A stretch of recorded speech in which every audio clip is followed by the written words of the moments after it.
दुनिया के जितने भी देश हैं, हमारा देश का संविधान बहुत सुंदर है। इसकी तुलना दुनिया के किसी भी देश से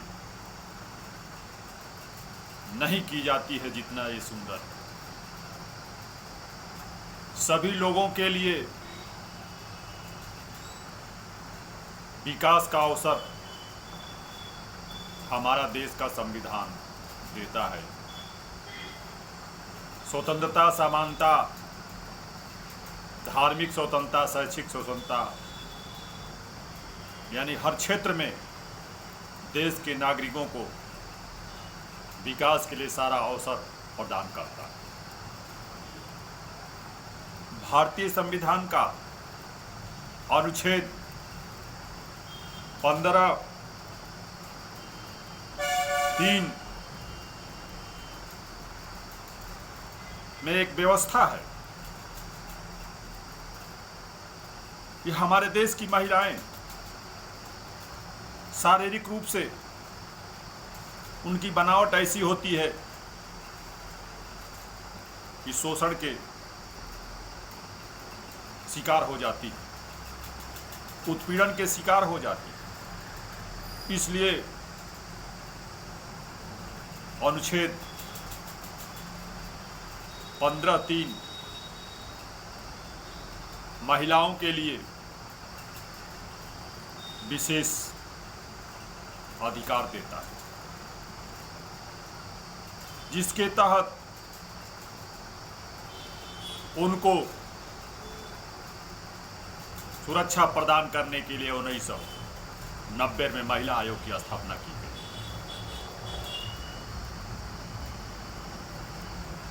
महिलाओं का सर्विस में हो या किसानी में हो, मजदूरी में हो, किसी प्रकार का अगर वो काम करती हैं देश के विकास और देश की तरक्की के लिए, तो तमाम उनके सामने परेशानियां आती हैं। उस परेशानियों के लिए उनको अनुच्छेद 15(3) के तहत अधिकार मिला हुआ है, जिसके तहत कानून उनके लिए बनाए जाते हैं। इसी तरह से देश के किसी भी संस्था को, समाज को, कर्मचारियों को संघ बनाने का अधिकार है। संघ का काम होता है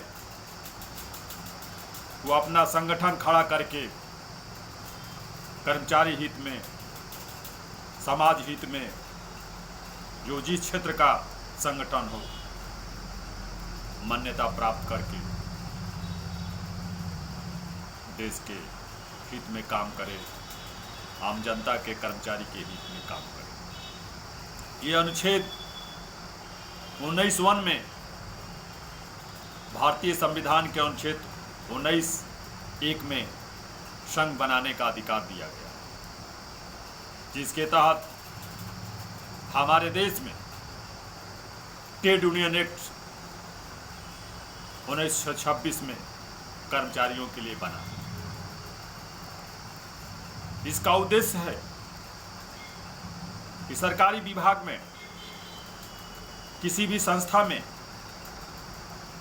अगर किसी कर्मचारी का, महिला का, जो विभाग में काम करती हूँ, उनका शोषण होता है, तो ट्रेड यूनियन एक्ट के तहत पदाधिकारी, अध्यक्ष, मंत्री महिला या कर्मचारी की शिकायत को डायरेक्ट उनके मौलिक अधिकारों का जहां हनन होता हो, उसको लेकर वो सुप्रीम कोर्ट में, हाई कोर्ट में, लेबर कोर्ट में और अधीनस्थ न्यायालयों में भी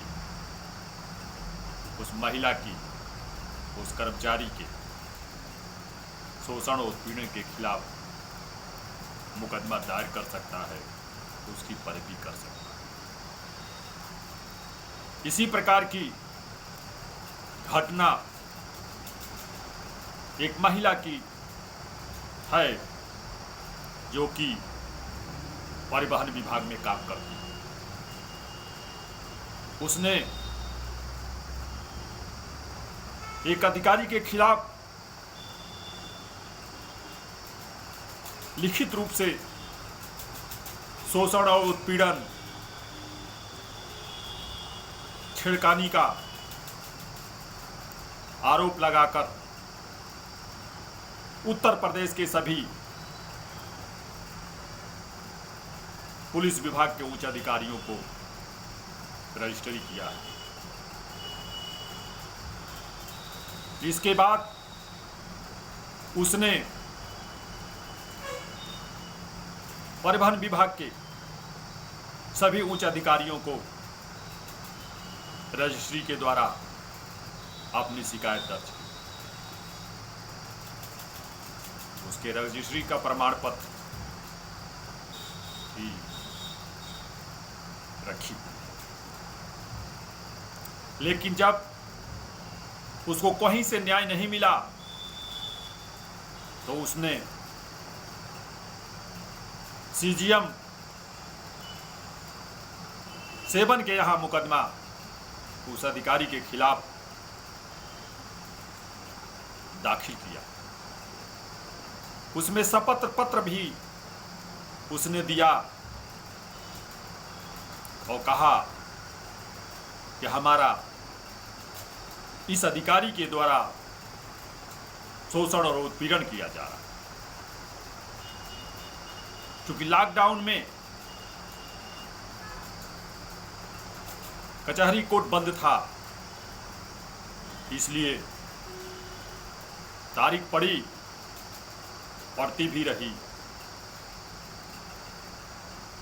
लेकिन अभी कोई न्यायालय से एफआईआर के लिए निर्णय नहीं हुआ। उस महिला ने अपने संगठन के ट्रेड यूनियन के अध्यक्ष मंत्री को अपने ओर से लिखित ज्ञापन, प्रार्थना पत्र तथा उत्तर प्रदेश के जितने पुलिस अधिकारियों को उसने उस अधिकारी के खिलाफ शिकायत की थी, उसकी रजिस्ट्री की कॉपी, फोटो कॉपी तथा हल्फनामा के साथ सीजीएम 7 के यहाँ जो मुकदमा दायर किया है, हल्फनामे के साथ उस कागजात को जो वहाँ पर रिसीविंग कराई है मुकदमे को, उसकी भी कॉपी दी। उस कॉपी को लेकर ट्रेड यूनियन एक्ट के अध्यक्ष पदाधिकारियों का कर्तव्य बनता है उस महिला की शोषण और उत्पीड़न के खिलाफ पहले तो उस अधिकारी से इसके विषय में जाने, इसके बाद उसको न्याय दिलाने के लिए ये कर्तव्य बनता है ट्रेड यूनियन एक्ट का, पदाधिकारी का, अध्यक्ष मंत्री का, कि उसके मौलिक अधिकारों का, उसके उत्पीड़न शोषण के खिलाफ मानवाधिकार, महिला मानवाधिकार को भी अपने पैड पर लिखें, सुप्रीम कोर्ट, हाई कोर्ट में भी उसकी और न्यायालय में भी उसकी पैरवी करें। यह हमारा ट्रेड यूनियन के पदाधिकारियों का संवैधानिक अधिकार है।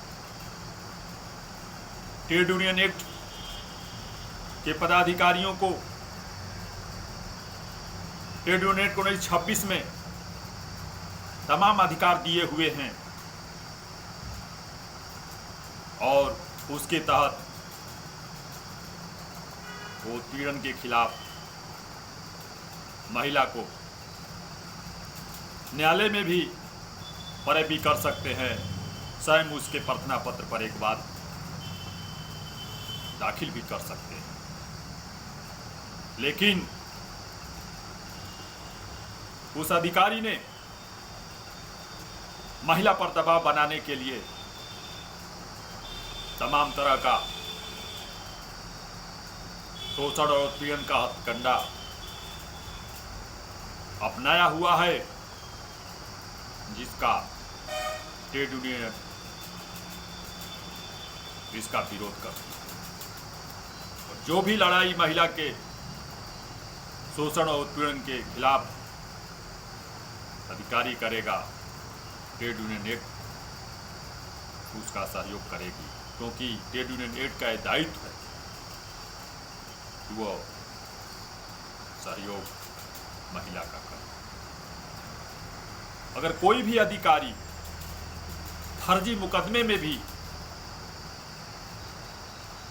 आईपीसी की धारा 182 के तहत फंसाने की कोशिश करता है और साक्ष्य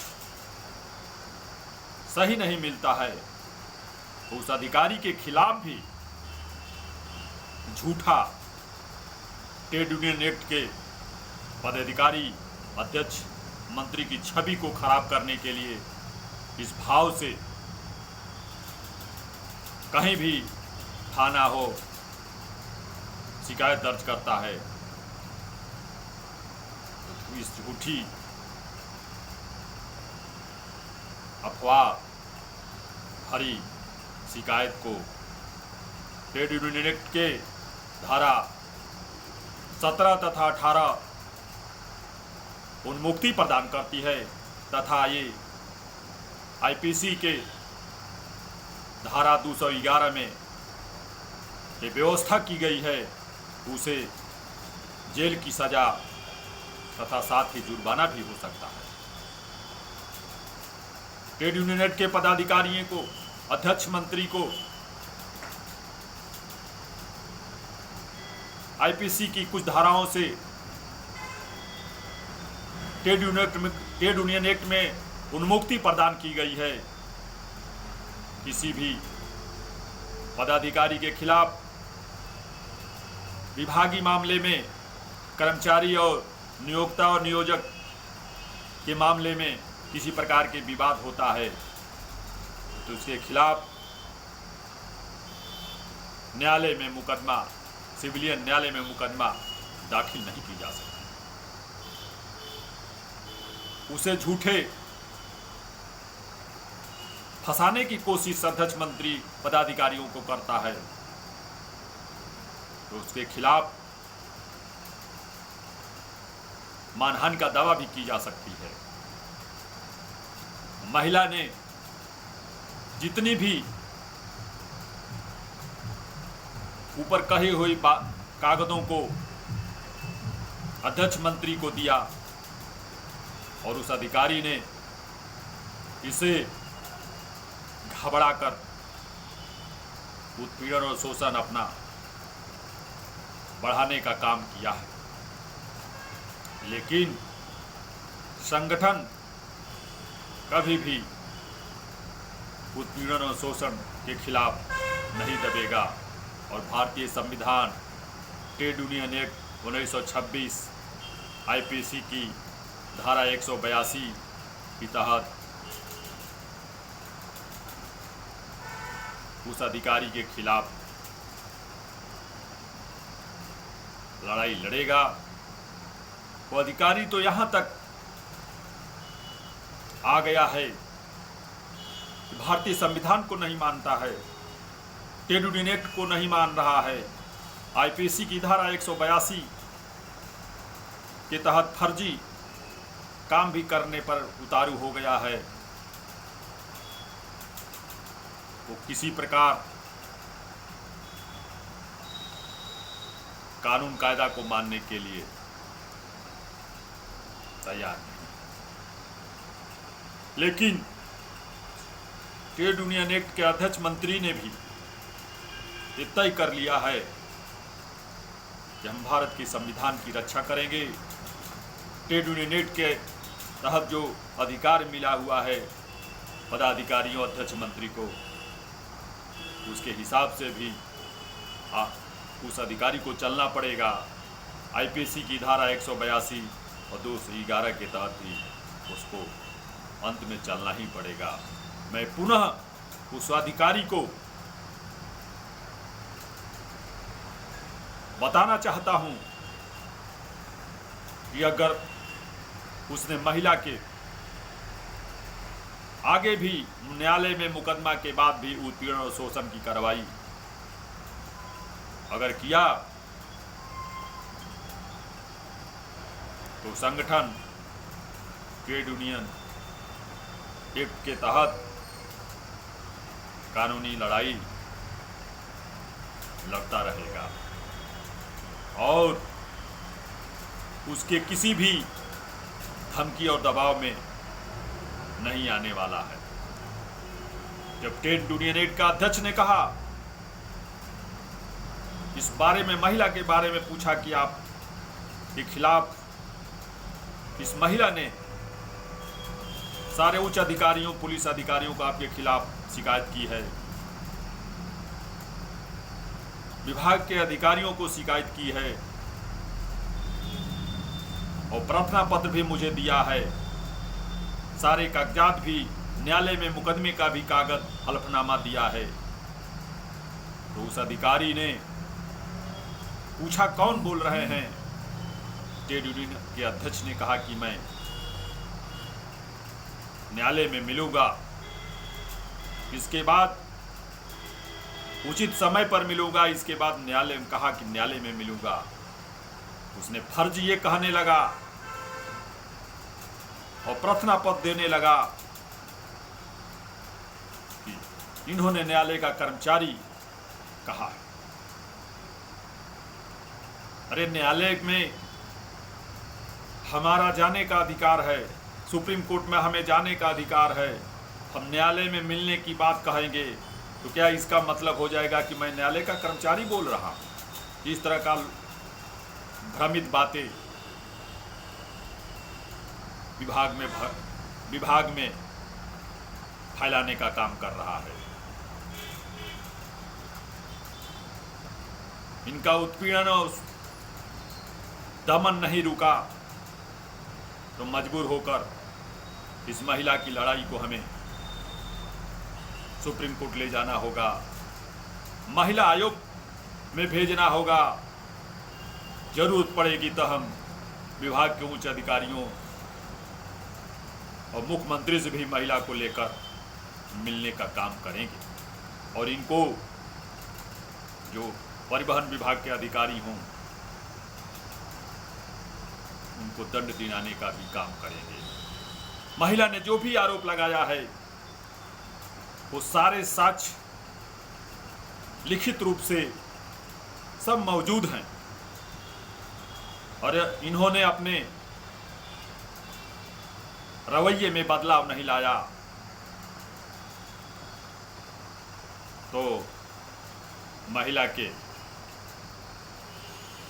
सुरक्षा के लिए, महिला की उत्पीड़न और शोषण के लिए संविधान की, ट्रेड यूनियन एक्ट की, आईपीसी की धारा कानून की रक्षा के लिए हम लोगों को सुप्रीम कोर्ट, हाई कोर्ट अगर जाना होगा तो हम जाने के लिए तैयार हैं और मुख्यमंत्री तक भी महिला को ले जाना होगा। उच्च अधिकारियों को, परिवहन विभाग के महिला की शिकायत को, मानवाधिकार को भी, महिला आयोग को भी मैं अपने पैड पर इसकी शिकायत को देने का काम करूंगा और उस अधिकारी को जो शोषण और उत्पीड़न कर रहा है, जो महिला का सहयोग कर रहे हैं, उनको भी फंसाने का काम कर रहा है, धमकी दे रहा है, इसको बर्दाश्त नहीं किया जाएगा और लड़ाई को हौसले और बुलंदी के साथ लड़ा जाएगा और महिला को न्याय दिलाकर ही दम लेगा यूनियन। जय हिंद, जय भारत, जय यूनियन।